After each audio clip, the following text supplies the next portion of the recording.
Good afternoon and welcome to the Joy Show. I'm Barbara Schreiner Trudell, your host, and my guest today, Jackie, was with us last week and is back again today so we can go a little deeper into the topic of HIV and the changing landscape that's going on in the world today. So let us begin with our land acknowledgement. We are honored to work, live, and play within the city of Toronto on the historical and traditional territory of many Indigenous nations, including the Anishinaabe, the Wendat peoples, and more recently, the Mississaugas of the Credit and Haudenosaunee nations. And we acknowledge the diverse First Nation, Métis, and Inuit people from across Turtle Island. By making this acknowledgement, we strive to be allies and take an active part in reconciliation by honoring the land, the history, and the unique Indigenous heritage of our First People. This fosters our commitment to the recommendations set forth by the Truth and Reconciliation Commission. We recognize our oneness, we realize our history, and we choose to create a new reality. We are one. Miigwech. Well, my guest today, Jackie, is from Uganda. And over a decade, she has worked with women, girls, and youth and different groups of people, including those living with HIV. So she has a very strong understanding of this disease and how it affects, especially when it comes to stigma and the way people who are living with HIV get treated by others. She's had many challenging experiences throughout her life, and it's made her very strong. And as a social activist, wow, my tongue doesn't want to work today. She is a very, very busy woman. So, welcome, Jackie. So glad you could join us again today and to take this topic a little bit further because we were just touching the edge of this conversation with HIV. And I think it's something that we need more information about for sure. So we had talked last week a little bit about the stigma that people living with HIV have to deal with. Can you speak to that a little bit? Good afternoon, everyone. I'm happy to be back today, and I'm happy that some people might be out there listening to me and listening to us. And about stigma, there is a lot of stigma that is happening around HIV worldwide. And we have tried to do our best to reduce the stigma, especially like in developing countries, specifically in Uganda, where I come from. We have tried to do a lot of work about stigma by advocating for friendly services which fight against stigma. Some of them are youth-friendly services, and we have had peer support groups. We have had mental health support groups. We have had so many different activities that try and fight against stigma. But still, much of the stigma that is in the public is because of lack of knowledge, Yes, lack I of agree. information about HIV. Some people still think when you touch on something, you can easily get infected. So that some people, not all of them, but a fraction of people still think the same, including doctors. Some doctors even don't know that Wow. when you have like a sexual relationship with a negative person, you cannot transmit HIV, especially when you have gone to the level where you are undetectable. So Right. some of the doctors, I already have an experience, a personal experience, where I was admired by one of the doctors, but later when we decided to make the relationship to another level, the guy put on 2 gloves and put on 2 condoms. And I was wondering what he was going to do. So I told him, you know what, let's just stop there. There's nothing Right. that we can do if you don't have the information that once you put on two condoms, one is going to pull the other, and you will end up. They will end up getting off, and you will end up getting infected. He didn't have that kind of information, and that is a doctor. So if a doctor himself doesn't have information, what do you expect of the people outside? Uh, Exactly. yeah, Yeah, I think that's a big one, is to create a level of understanding so people know how it is transmitted, but also that when people, like you just said, um, if it's not showing up for them, if they're taking their medication and stuff and it's not showing up, they also cannot transmit it. yeah. So a lot of information is missing in public. It is us, the activists, who have it, the medical personnel or service providers who have it, Mhm. the researchers are the ones who have it, but the public in general doesn't have that information. And I even when you talk about it, they're like you're trying to give yourself out, not using any kind of backup. But of course, the backup, we have it, but you can't explain the whole backup to people unless it is already publicized. That's when someone would be like, yes, I've ever heard of that. Maybe you can explain more. There you have where to start from. But in most cases, when you don't have anywhere to start from, you tell someone you equals you is means untransmittable, sorry, undetectable equals untransmittable. They don't understand what you mean. So I would think that if we could publicize this kind of information and the whole public is aware through different medias, let's say social medias, radio talk shows, TV talk shows, newspapers, the way we used to do it at the beginning when HIV had just come. We Yeah. would do outreaches, we do community sensitization programs, and all of those helped all of us to learn about HIV, how we can prevent it, how we can protect it, ourselves, Yeah. and all those stuff. We had, there was a group doing a thing called Black Praise, and we had them attend our church service to, they did a survey and they asked people like what their level of understanding of HIV was, and then gave information and then did the survey again later. So we were able to raise the level of understanding by doing these surveys and giving them some information. So that was a really helpful campaign Yeah. that was done in one of the churches that I was a part of. So I think more of that is probably needed, I guess, eh? Yeah, so if that is done worldwide, not to a particular group, but worldwide, it would be Yeah. more helpful than when it is done to only particular groups. Because Mm. we normally do, like, if you talk about such to a meeting of only 30 people or 50 people, the 50 people might not have the audience where they can, or the platform where they can go and share that kind of information on Mhm. a bigger audience. Yeah. So when it is put like on TV or on radios, you know that there are so many worldwide people who are going to hear about it and learn about it and ask questions, yeah, especially when you give links or on how to get answers. Let's say if you give a phone number or an email or a comment section, then they can be able to get feedback. Right. Yeah, And but it's pretty, I mean, I know a lot of people who've been living with HIV for like 30 plus years. So the whole illness is very different today than it was when it yeah. first hit. Mm. Um, so how many people worldwide do you think are actually living with HIV?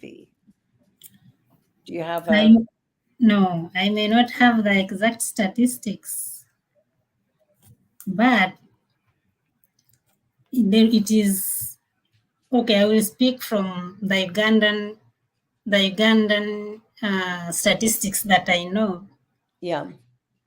it is around 1.5 who are living with HIV. But unfortunately, some of them are actually not on treatment. And Oh, that is what is causing more infections. And yet the ministry says everybody who tests positive must be put on treatment. But sometimes the number of people that are on treatment, the treatment itself is very costly. So right. to put all people on treatment sometimes is hard. Only that these days now they have tried to make sure that at least everybody is on, but many people have stayed on Septrin alone for a very long time before they have been initiated uh, on ARVs. Okay. So if medication is prohibitively expensive, Mm. how do people manage that? Because they're sick, they're not going to be working, at least, when they're first maybe diagnosed, they could be quite sick. So what do we do Yeah, about much medication? much of much much of their medication is being taken care of by Global Fund, by Okay. the international community. So especially to us from the developing countries, it is normally given for free. We don't buy it because we actually get the cheapest type of medication. Right. But still, some people don't access that medication. Okay. So So, at the moment, it is approximately 38.4 million people across the world who are living with HIV. So we are a big number. And we still need to protect ourselves from yeah, HIV, for those who sure. have not yet got it, because living with HIV is not easy. Yeah, Well, some people have exactly. been saying that HIV has become like fever. Actually, that's what most young people in Uganda thought or are saying, that HIV is no longer a big deal. That it is like fever. Everybody lives with it normally. Yes, that is the truth, but you don't know the other side of life if you're not yet there. Well, that's the thing, because now you're dealing not only with the illness, the medication that's required to keep it at bay, which is Mm-hmm. a lot. And then on top of that, we've got stigma where, people are treated differently because of it. Yes. I remember a member of my congregation who cut his hand and was like, "Don't come near me." I'm like, Sorry, I'm coming near you. We're going to bandage that up and we're going to look after you." And he was really worried that somehow I would contract the virus. And I said, "You know what? I'm not concerned about it. I don't have any cuts on my hands, and I'm going to look after you. I'm fine." I think sometimes the level of fear that Yeah. we have actually causes us more problems in the long run, because we are behaving in a way that is um, quite nasty to people who actually need our support sometimes. And yeah, but what is funny is that much of the fear that we have is a result of lack of information. Exactly. Unfounded. Because, yeah, when you have enough information with proof, like it was proved by World Health Organization and other organizations that deal with that, once you have that proof that you can no longer infect another person when you are undetectable, then it means the fear will be reduced. Because if you know no one can infect you when they are positive but undetectable, then why would you fear? Because there is that evidence that you cannot be infected. So, Well, yeah. yeah, that's why much of the fear that we have is because we don't have the exact information, and the information that is there is not reaching the public so that they can understand it. Do you think that's I mean, for sure that's the big part of the problem, but do you think that's almost intentional? Like, I sometimes wonder why some things make the news and other things don't. What is intentional? Lack of information. Yeah, I mean, when you think about all of the like, let's take a look at all of the publicity that, has gone out for COVID on the airwaves, right? It's a 24/7 conversation, Mm. and HIV is still expanding, so why is it that it's not getting any attention? Like, why isn't you equals you out there? Like, why isn't the news talking about that? That is also what beats my mind. Why U equals U information is not going up out there, so that people can get more information about it. Because if it is publicized, then that means everybody will be happy to even accept the people who are living with HIV, and that will reduce the stigma. Because even right now, as we speak, people are no longer having that big fear about HIV, but the one which they have is something that is slightly hidden. I can say it is hidden because I can be with you, you pretend that you're fine with me, but once I leave, you begin talking about me. You see that one, she's going to die. That's what happens in Uganda. That's what was happening to us. Right. Uh, Yeah. Actually, I wanted to talk about relationships, especially among young people who are growing with HIV. It is a very big challenge for young people to be in relationships and have a family, have children, and all that, because they believe that once you're positive, you're not even supposed to give back because they think you're going to infect the child, you're going to infect the other partner, and you're going to infect. Everything is about infection, and it's all because they don't have that information. Many of the people don't have that information. Even when you're in a relationship, in most cases, you don't know where your love will take you. You may find that your heart has gone to someone who is negative, and that is the only person you love, and the person is also in love with you. But the moment they discover that they were in love with you before they knew your status, but the moment they discover that you're positive, even if you cannot infect the person, they run away. And that is one of the biggest challenges that young people are facing. And in most cases, they have been led to making wrong decisions. And some of them have decided never to disclose again to anyone. And most of them are now opting to only getting children. Target someone, get pregnant. Once you're pregnant, you run away with the pregnancy so that you will never disclose to the father of the child. So the father of the child will not know why you ran away, but you will create and you will make a small issue, make it look big, and he will think that's what has made you run away. But for you, you Wow. know the reason why you're running away is because you don't want him to find out that you're positive, and it becomes a big deal. So I think then that, the biggest thing that needs to happen right now is education.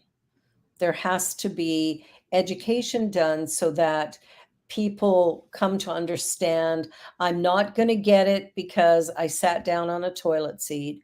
I'm not going to get it because I shook hands with somebody or sat beside them at church, or walked past them in the supermarket.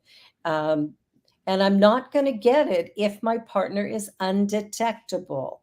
If Yeah. they're undetectable, they also are untransmittable. So that is such big information, because that makes all the difference in the world. Because most people, when they fall in love, of course, they want to have sexual relations as well, which makes perfect Yeah. sense. It's fun, Mm-hmm. it's interesting, it's it's a good thing, right? So, but of course, HIV is putting a bit of a lid on that in some cases because people don't understand how they can Yeah, I got deal surprised. I got surprised when I reached here and I was told some cases where some two people, the two people I had them from out, then the third person, I did an intake to that person for some, but I discovered that there is too much stigma here in Canada where even people chase people living with HIV out of their houses because they have discovered they are living with HIV. yeah. So I don't know how they think that living in your house because I'm HIV positive. I don't know why you would really think that probably I would infect you with HIV. How? How would I infect you with HIV by living in your house? Will I put Yeah. Am I that dangerous that you think I will put the blood in your food? And will I even have that access? And who will even think of that? Yeah, I think that's the big thing is the level of misunderstanding. So in order to educate people, there has to be a lot more work done in the area. Now I know that you're assisting at PWA at the moment, and PWA is supporting you in some ways as well as you enter our country as a new resident here. What are some of the things that PWA does that supports people living with HIV? They're actually doing a lot of work. They give financial support to some of our workers, I mean, some of the community members. Mhm. They give them food. Those who cannot afford food, we have a food bank here. So when you don't have enough food, you can come around when you're a community member, but you must have an intake with us so that you become our member. Right. Then, yeah, of course, we don't support those who are not community members. So you must have an intake first, then you can have all the services that we have. Then we also People have, could, people could donate to Toronto PWA as well if they wanted to yes, make a yeah. donation. There's the website there. People can donate so that, we can buy food for the food bank or, Mhm. provide whatever's needed. Yeah. Yeah, we also have a boutique where we give food, we give clothes to people, especially the newcomers who come when they don't have enough clothes. Yeah, or like winter clothes. We also have them. We have some people who donate for us the clothes. Then we also have acupuncture. We have massage. We have salon. There are different programs that we have here, and they really support our people because most of them, I have seen them come when they are devastated. We also support those who need like immigration support. We connect them to immigration people who can help them. Then we also connect those, especially newcomers who come when they don't know where to go, what to do, to Yeah. medical doctors. If their medications are done, we also support them to get connected to medical doctors and get their medications renewed. Yeah, we do a lot of work It's a to lot. make sure that our people get all that they want. We connect people to ODSP. Mhm. And most of the services that any person would want, we really support them to get it. But you must be a member first. And is it difficult to become a member, or is it just the process of the intake and It is only the process of the intake. You just get to put you in our computer so that we follow up. We know today you've taken this, tomorrow you have access to this, the other day you have got this. All we do is support, support, support. They okay. don't pay for anything. Everything is free. It's a great organization, that's for sure, and the work that's being done is so valuable. Yeah, Uh, we We also connect people to housing, but we refer them to Five House. So most of them who don't know where to go, we direct them where to go. That's a beautiful thing. Wow. I love Yeah. it. I love it. Well, we're going to take a quick little commercial break here. So please, everybody, don't go away. There's more information to come. You're watching The Joy Show, and I'm Barbara, and my guest Jackie is a woman in the know. So we'll be right back. Thank you. Thank you. New Thought Media Network. We are a global broadcast network of positive music, media, and entertainment, inspiring humanity's evolution along the journey of enlightenment and creating a world of love, peace, empowerment, and prosperity for all. New Thought Media Network. Positively inspiring.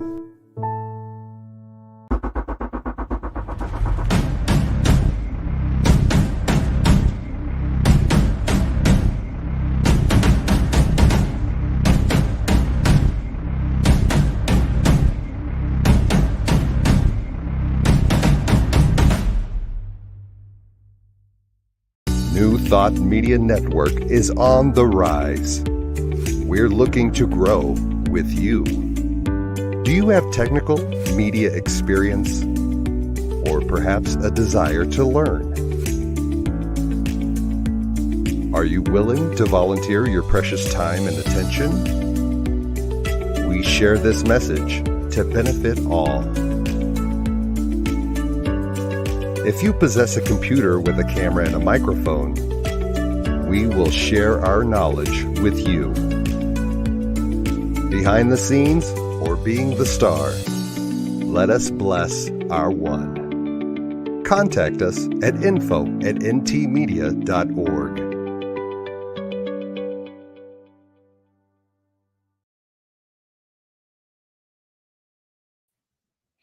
All righty, we're back. And today we're talking about HIV and, the changing landscape. Things are different than they were in the 80s and 90s when people were dying constantly and continuously. Now, living with HIV is definitely something that can be done. The medications have changed the game. And also, if you are if the disease is undetectable within you, you cannot transmit it.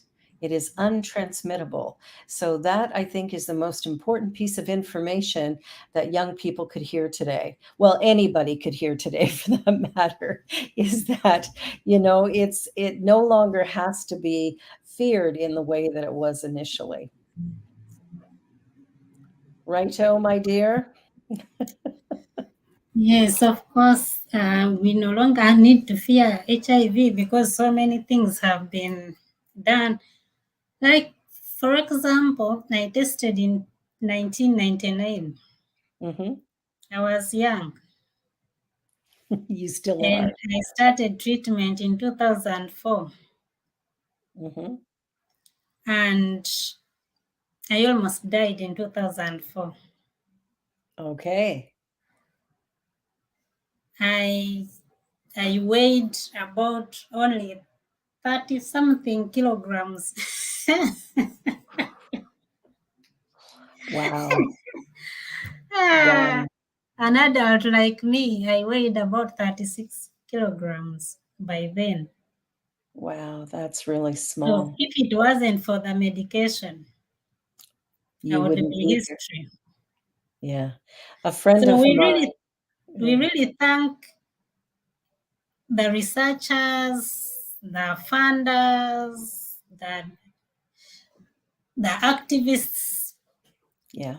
the whole world who have everybody that has put a word, a hand, a noise, or everything to make sure that we are where we are.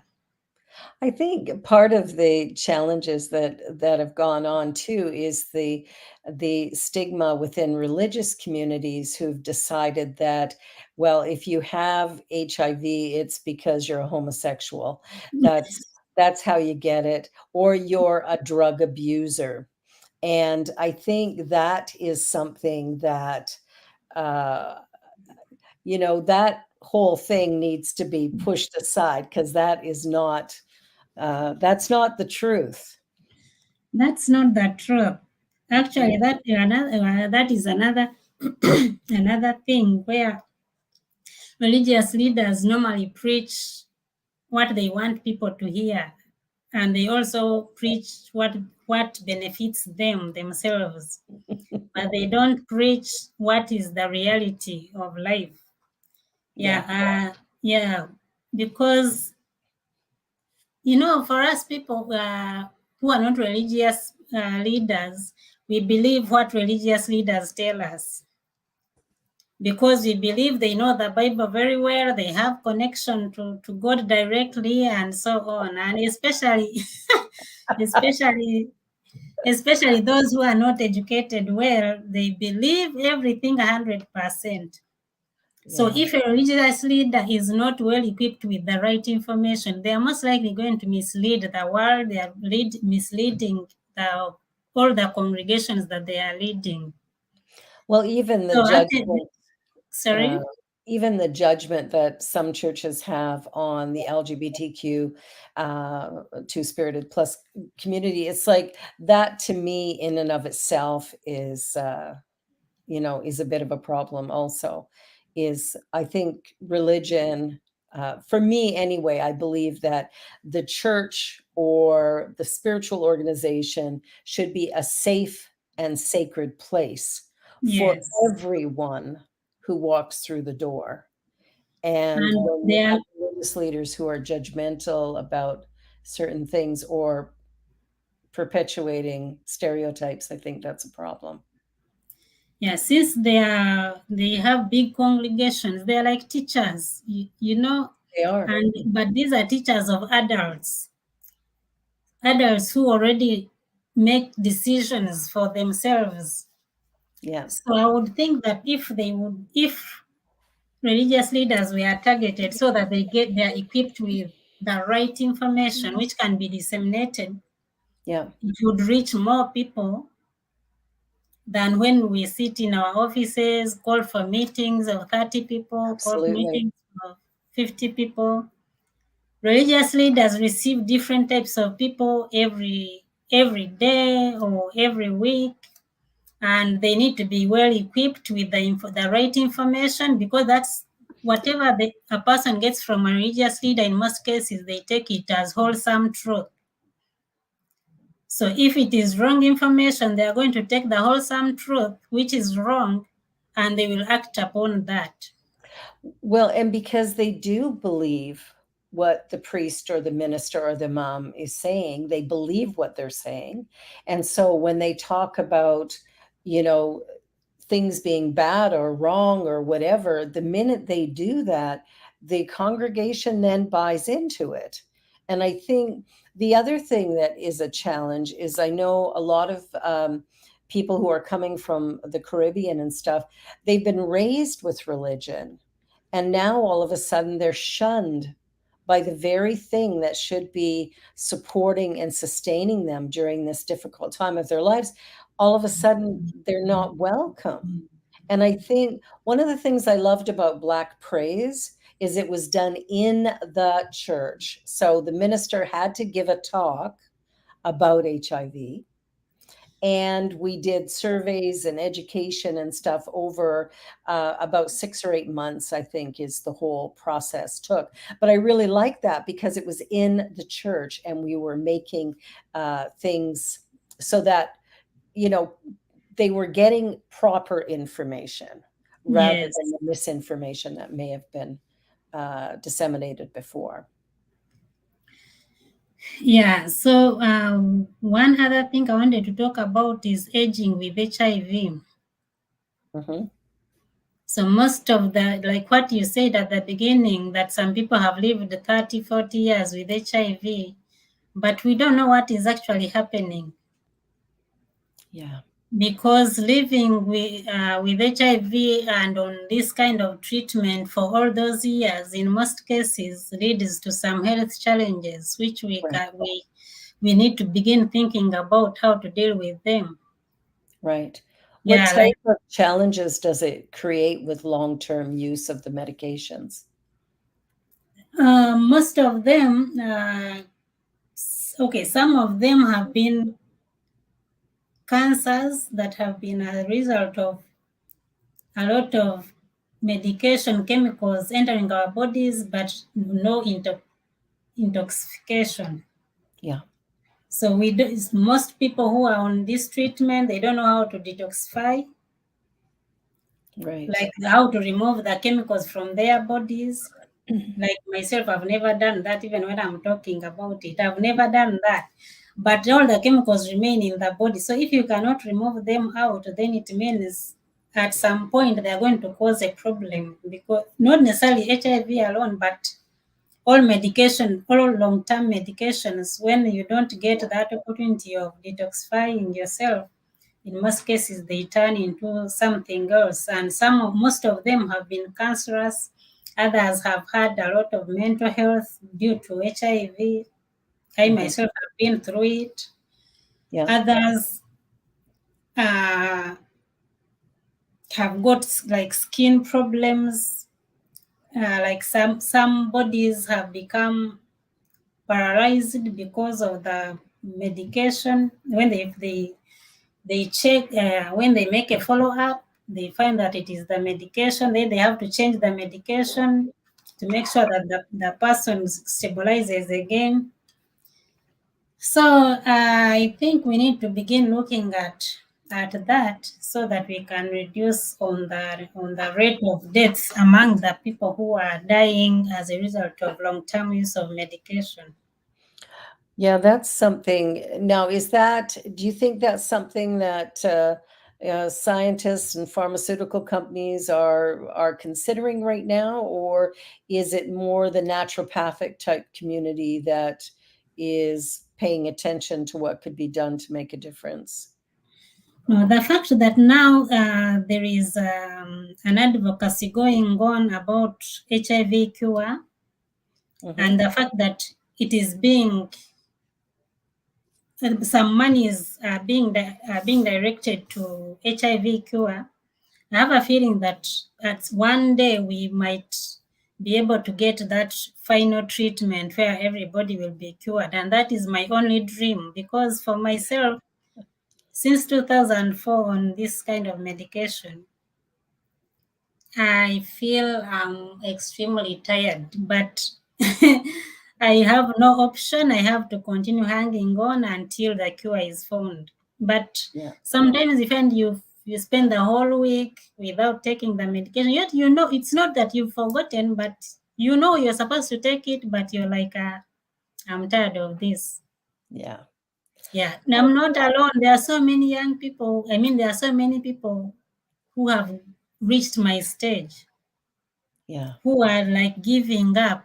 So when actually most of us are running for that injection that has come, which is for 2 months, because there is the medication that has come for 2 months. So instead of taking the tablets every day, you can take one injection for 2 months. In two Oh, months, you take one injection.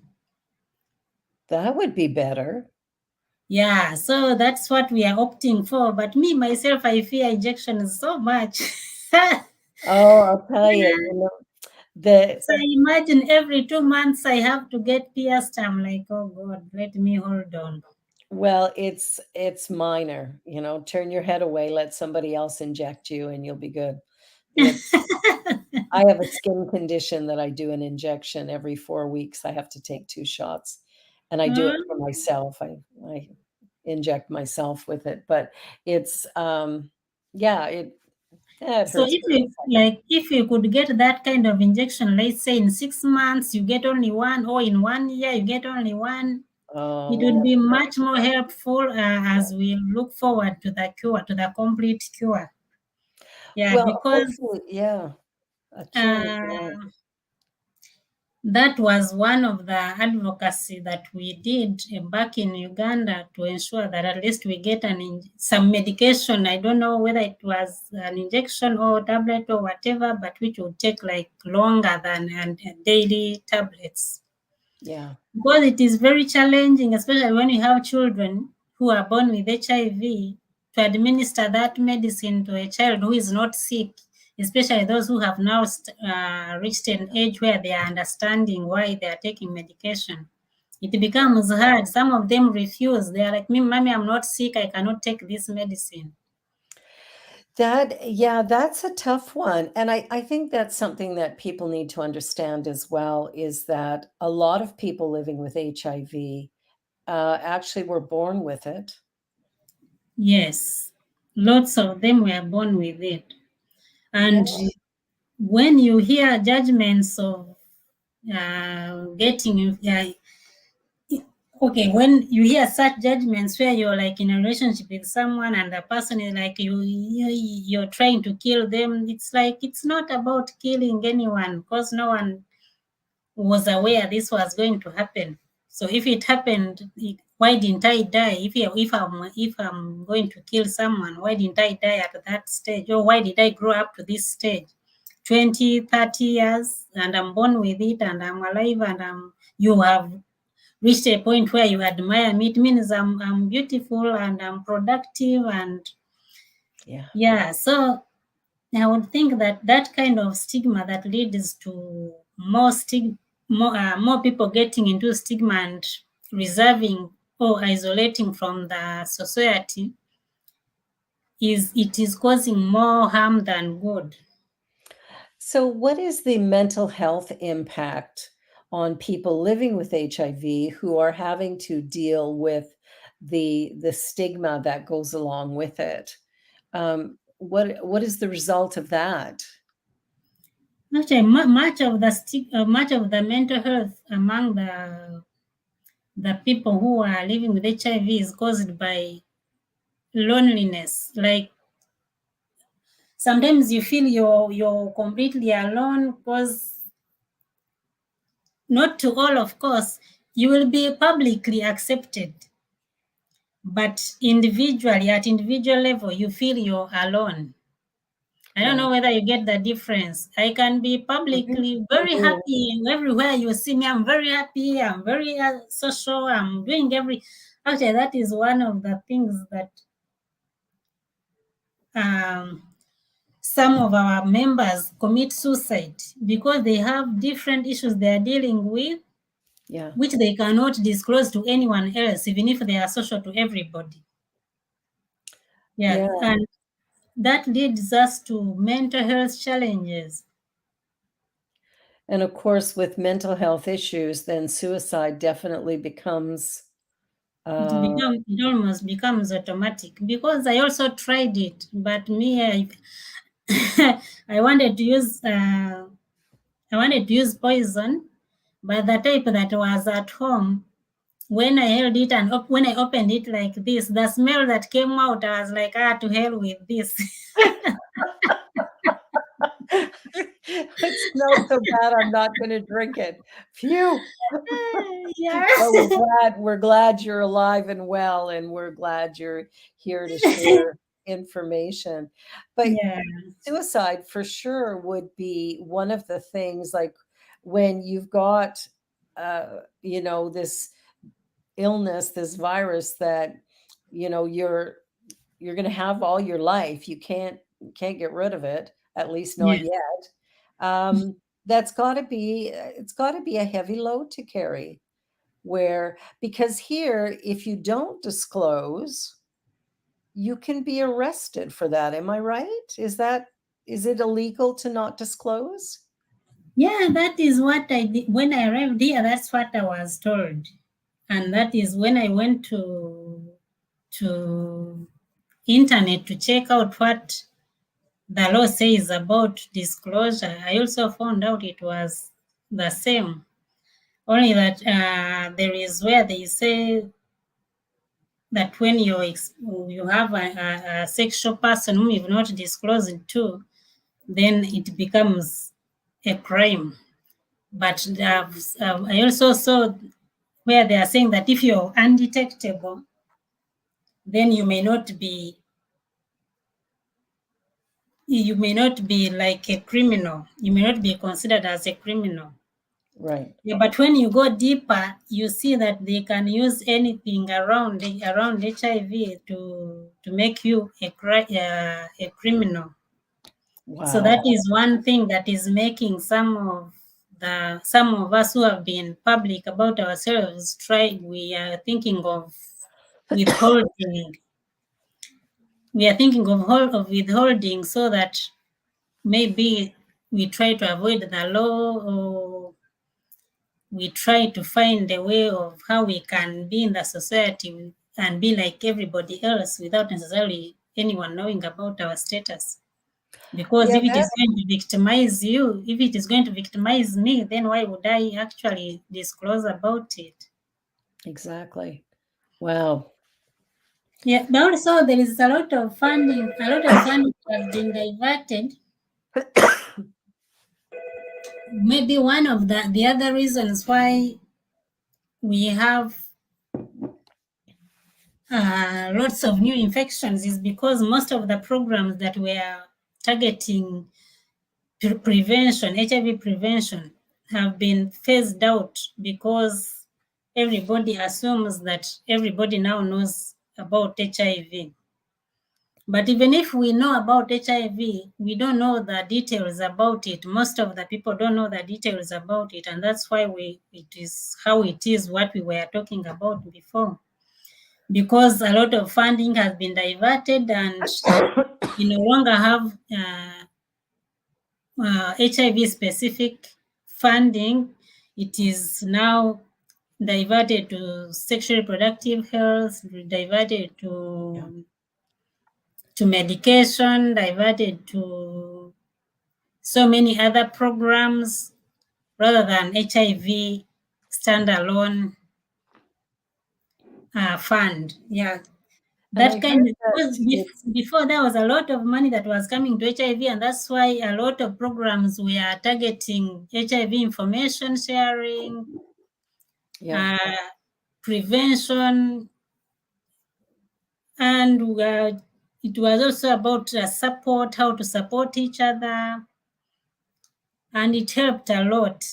But now, because there is no more funding that is getting to these programs, that's why there is a lot of misinformation. There's a lot of lack of information in public. Like if that funding was still there, this information about you equals you would be public and everybody would be aware of what is happening. Exactly. But Now, now I've heard that there's a real rise in infections in women. yes, a lot of women now, especially the old age. I don't know why it is now coming back to old age, new infections among the old age. And most likely it goes back to lack of information. Probably they don't know how to prevent it. Probably they think it is gone. Probably they think it has come down. So that's why they take it lightly.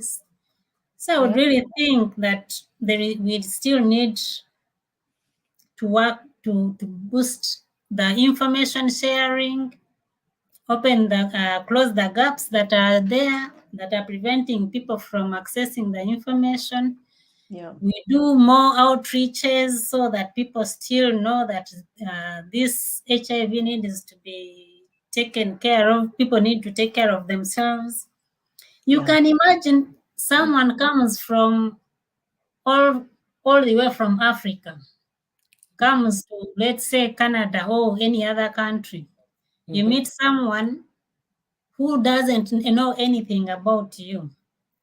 I'm just giving an example because those are the experiences I'm getting from the intakes that I take. Yeah. When someone tells you, I slept with the person whom I didn't know the status and we didn't test and that's it.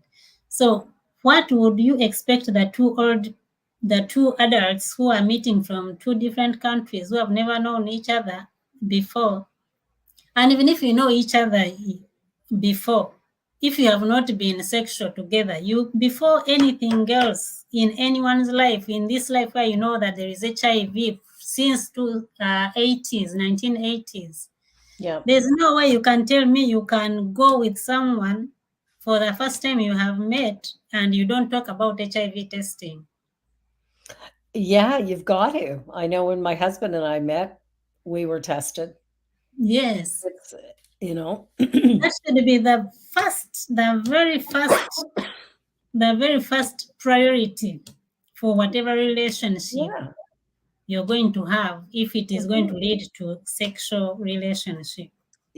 Yeah, it's an important thing to do to make sure that uh, to make sure you're good, because you don't know. You could have it The- for years without symptoms. yes. So I would encourage many people to stop exposing themselves, to stop risking themselves to, because as long as you meet someone and you go without any kind of testing, you're exposing yourself to HIV, because both of you don't know who has it, who does not. So the Exactly. best way is to find out through testing, and then once you know yourselves, you decide on what decisions to make after. Let's say if one is positive, you decide to move on and you take precautions. If both of you are positive, also take the precautions that you're given. Or you, of course, where you will test from, they will give you the information. That is my assumption. So the Yeah. key is to get tested. Sorry. People should get tested if they're Yes. starting a new relationship. For sure, get tested.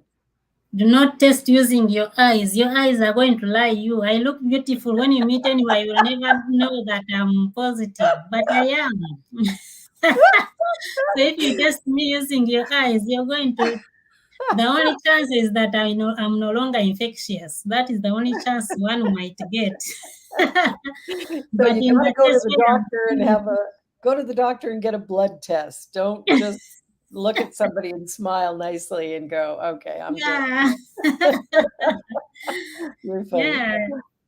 People need to get tested. People need to value their lives. People need to not waste their, like, some people have taken it for granted, thinking HIV is no longer a big problem. But like I said, the moment you start taking that medicine and you know it is for every day and you've not been on any medication, it is going to be tough for you. Yeah. Most people actually fear medication, especially us from Africa, where Mhm. everything is natural. We take natural herbs, most of the sicknesses are treated using herbs. So when you begin taking medicine every day, it becomes very challenging. Yeah, it would. You don't think about that. Like, we don't think about that here because everybody's taking some kind of medication to Yeah, to yeah, get through that's the true. day. We're all drugged That's up with true. something. Mm. But I think it's important to consider. I think part of part of what I appreciate in as I meet people from other countries is that every country has its own way of doing things. Everybody thinks along a certain way. And if we can have conversations and Mm. come to understand the differences in how we were raised, I think we can also eliminate some of our other challenges as we move forward, trying to communicate who we are, where we're from, what we do, how we do it. And I think that can make a big difference. So it comes down to communication and knowledge when it comes to HIV. Yeah, that's true. Mhm. We need That's to we need to do better. So we're working on that. That's why I wanted to continue this conversation because we just kind of got started on it last week. And true. now, were you born with HIV or you contracted it later? I think you told me the story. I was raped at the age of 15 when I was running away from domestic violence from home. Hmm. And that's how actually domestic violence can lead to HIV. people think domestic violence is just domestic violence. You hit up the woman because you have issues at home and you hit your wife. The wife runs away, but where the wife has run to, you don't know what that woman is going to meet there. You don't know which hands she's going to fall in. Both anyway, because I was told that here domestic violence is actually more to men than the women. So it is like vice versa. But whichever gender, No, that's not true. that's what I was told. Yeah, but No. whichever gender, domestic violence is, I can Domestic violence never is, support yeah. domestic violence because there's nothing good that comes from domestic violence. No, and it's in my mind, if a woman is being beaten by her husband and she has children, that's child abuse, because the Yeah, children, even if they don't see it, they hear it. They know and what's they going on. They're not stupid, and and I they are really get it. emotionally Yeah. affected. Oh, absolutely, big time. And Mm. domestic violence here is uh, there's a lot of women's shelters. Let's just put it that way. And there's a Mm. reason for that, so that they can escape with their children if necessary. So I think, when it comes to, but you're right, when it comes to violence, a person will run away from one thing and may run into something equally or even more damaging than where they were. Yes, that's the truth. So that's why we need to protect each other, not necessarily women alone, but we need to protect each other. If you've We do. decided to give birth to children, protect the children. If you decided to get married, protect each other in your relationship. Be on the guard for each other. That is the only way we can be developmental, we can be productive. Because if I imagine if that never happened, probably I would never have got this. Yeah. Because if I had remained home and doing whatever I was doing, where would it have come from? But because I was trying to run away from what I was going through, Yeah. and because I didn't have like someone close who would try to be like my parent and protect me, provide what was required. That's probably why I ended up in this situation. Yeah. Yeah. But, ultimately, like, I sort of look at the way things happen in the universe, and sometimes there's no mistakes. I look at the work you're doing now, the information that you're sharing, your willingness to talk openly about this issue that's still so predominant. I think you're a valuable asset. So, I'm sad you have HIV, but at the same time, what you're doing is making a difference by sharing information and talking about it openly and being an advocate for people who are living with the struggles that come with HIV. And there are plenty of those beyond the medication. When we look at people can be a little judgmental, a little harsh. Yeah, that's true. Yeah, we And need that's to. what I was talking to someone who had just tested, and I was telling her that probably God wanted. I have a feeling that everybody that is HIV positive God has a reason why they are positive, and not only positive, there are other issues that are in people's lives. So there are those every life that you have, every life that you have, it was destined like that, and there is a reason why you were in that kind of situation. So Yeah. probably you're there to help another person see that if this happens, this is the result. Well, I And think, we yeah, can we can take any difficult situation and turn it around into something more positive. And we're at the end of our time again. How quickly yeah, that went by. Well, I'm really glad you were here, Jackie. The information you shared was really valuable. I really believe that, education is how we make a difference when it comes to something like this. And what I know is that every single person is unique and special. Every single person brings a gift to the rest of us, whatever that might look like. So supporting one another is the way forward. Anyway, I love you, my friend. Have a wonderful week, and we'll talk soon. Bye, everyone. You're watching The Joy Show, and we're back again next week at 3 p.m. on Friday Eastern Time. Take good care of yourself. Bye for now. Bye. On behalf of everyone at New Thought Media Network, thank you for being a member of our virtual family. Your financial contributions help share the New Thought message with people from around the world. Please visit and contribute at www.ntmedia.org/donate. New Thought Media Network.